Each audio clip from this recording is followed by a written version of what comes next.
அதிசய காரிய சித்தி தாயே ஓம் வாராகி நமோ நமக. அனைவருக்கும் வணக்கம். நான் உங்கள் தோழி கலை. இன்னைக்கு நம்ம சேனல்ல தை மாதம் முதல் வெள்ளிக்கிழமை அன்று குல தெய்வத்தையும் இஷ்ட தெய்வங்களையும் அழைத்து பூஜை செய்யும் முறையை பற்றி தான் பார்க்க போறோம்.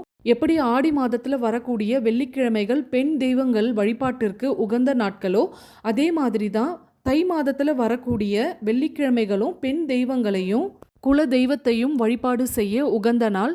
தை வெள்ளிக்கிழமைகள்ல முறையாக விரதம் இருந்து குலதெய்வத்தையும் இஷ்ட தெய்வங்களையும் வழிபட்டோம் அப்படின்னா நாம கேட்கும் வரங்களை வாரி வழங்குவாங்க.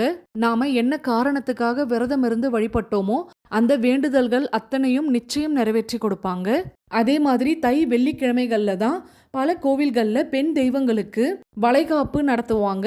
திருமண பாக்கியம் சீக்கிரம் கைகூடி வரணும் அப்படின்னு நினைக்கிறவங்க, குழந்தை வரம் எதிர்பார்க்குறவங்க உங்களால் முடிஞ்ச அளவுக்கு வளையல் வாங்கி கோவிலில் கொடுக்கலாம். அது மட்டும் இல்லாமல் உங்களுடைய கோரிக்கைகள் ஏதாவது சீக்கிரம் நடக்கணும் அப்படின்னு நினச்சிங்கன்னா 1 டசனோ 2 டசனோ கண்ணாடி வளையல் வாங்கி கோவிலில் கொடுத்து அம்மனை மனதார வழிபடுங்க. கண்டிப்பாக உங்களுடைய கோரிக்கைகள் சீக்கிரமே நிறைவேறும். வளையலை வாங்கி கொடுக்கறதோடு இல்லாமல் அம்மனுக்கு சாற்றப்பட்ட அந்த வளையலை வாங்கி கையில் அணிஞ்சுக்கணும். இதனால தீர்க்க சுமங்கலி பாக்கியம் கிடைக்கும். பெண் தெய்வங்களுடைய விக்கிரகம் வைத்து வீட்டில் வழிபடுறீங்க அப்படின்னாலும் விக்கிரகங்களுக்கு வளையல் மாலை சாற்றியும் எலுமிச்சை பழம் மாலை சாற்றியும் மஞ்சள் மாலை சாற்றியும் மங்களகரமாக வெள்ளிக்கிழமையில வழிபாடு செய்யுங்க. அடுத்ததா இன்னைக்கான பரிகாரம் என்ன அப்படின்றத பார்க்க ஆரம்பிச்சிடலாம். தை முதல் வெள்ளி ரொம்பவே சிறப்பு வாய்ந்த நாள்.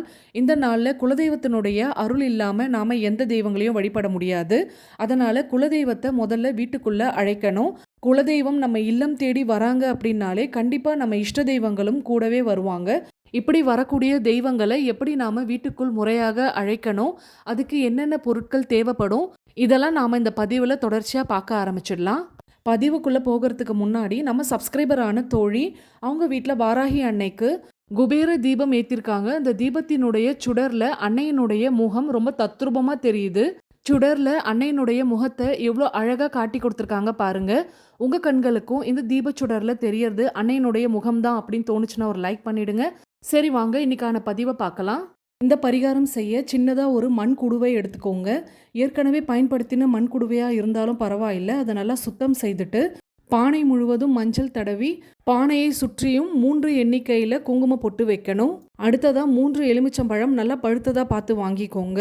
அந்த 3 எலுமிச்சம்பழத்தையும் அரிந்து அதில் இருக்கக்கூடிய சாறை குடுவைக்குள்ளார பிழிந்து விடணும். சாறு அதிகமாக கிடைக்கும் அப்படின்றதுனால தான் பழுத்த பழமாக நான் வாங்க சொல்லியிருந்தேன். காயில் அவ்வளோவா சாறு கிடைக்காது. அடுத்ததாக அந்த குடுவை முழுவதும் சுத்தமான தண்ணீரை நிரப்பி வைக்கணும். ஒரே ஒரு சிட்டிகை மஞ்சள் தூள் அந்த தண்ணீரில் சேர்த்துட்டு அரச மரத்தினுடைய குச்சி அல்லது அரச மரத்தினுடைய பட்டை, இது ரெண்டுத்தில் எது கிடைச்சாலும் பரவாயில்லை. ஒரே ஒரு குச்சி அல்லது பட்டையை எடுத்துக்கோங்க. அதை உங்கள் குலதெய்வத்தையும் உங்கள் இஷ்ட தெய்வத்தையும் மனதார நினைத்து கொண்டு அந்த குடுவைக்குள்ளே போடணும். இப்போ நான் சொன்ன பொருட்களை எல்லாம் இந்த குடுவைக்குள்ளே போட்டு இன்று இரவே இந்த பானையை தயார் செய்து வச்சிடணும். இரவு நீங்கள் தூங்க போகிறதுக்கு முன்னாடி உங்கள் வீட்டினுடைய நிலைவாசற்படிக்கு வெளியே வலதுபுறமாக இந்த பானையை வச்சிடணும். ஒருவேளை இன்று இரவு உங்களால் இந்த பானையை தயார் செய்ய முடியல அப்படின்னா மறுநாள் வெள்ளிக்கிழமை சூரியன் உதயமாகறதுக்கு முன்னாடியே கூட நீங்கள் இந்த பானையை தயார் செய்யலாம். வெள்ளிக்கிழமை அதாவது நாளை காலை 6 மணிக்கு இந்த குடுவைக்குள்ளார 3 வேப்பிலைகளை பறித்து போடணும். 3 வேப்பிலைகளும் கிழியாமல் நல்லா இருக்க மாதிரி பார்த்து எடுத்துக்கோங்க. ஒவ்வொரு வேப்பிலைகளையும் உள்ளே போடும்பொழுது உங்கள் குலதெய்வத்தினுடைய பேரை சொல்லி போற்றி சொல்லி தான் போடணும். அடுத்து குடுவைக்குள்ளார இருக்க வேப்பிலைக்கு மேலே கட்டி கற்பூரம் பூங்கற்பூரம் அப்படின்னு சொல்லுவாங்க. அந்த கற்பூரம் பார்த்தீங்கன்னா இந்த மாதிரி பெருசு பெருசாக இருக்கும். இந்த பரிகாரத்துக்கு பில்லை கற்பூரம் பயன்படுத்தக்கூடாது.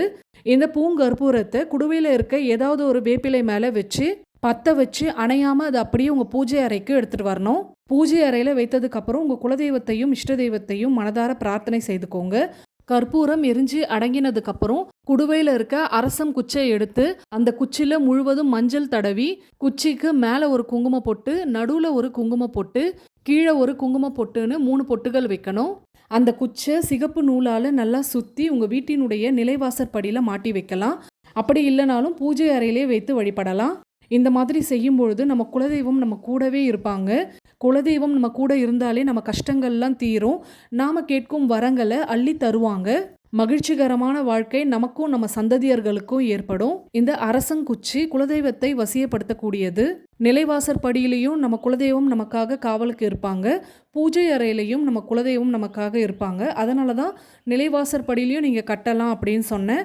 தை முதல் வெள்ளிக்கிழமை இந்த பரிகாரம் செய்ய தவற விட்டுறாதீங்க. கண்டிப்பாக இந்த பதிவு உங்களுக்கு பயனுள்ளதாக இருந்திருக்கும் அப்படி நம்புகிறேன். பயனுள்ளதாக இருந்திருந்தால் ஒரு லைக் பண்ணிவிட்டு அப்படியே உங்கள் ஃப்ரெண்ட்ஸ் அண்ட் ஃபேமிலிக்கும் ஷேர் பண்ணிவிடுங்க. மறக்காமல் சப்ஸ்கிரைப் பண்ணிவிட்டு பக்கத்தில் இருக்க பெல் சிம்பிளை கிளிக் பண்ணிவிட்டு அதில் ஆல்னு கொடுங்க. மீண்டும் அடுத்த பதிவில் சந்திப்போம். அதுவரை நன்றி, வணக்கம்.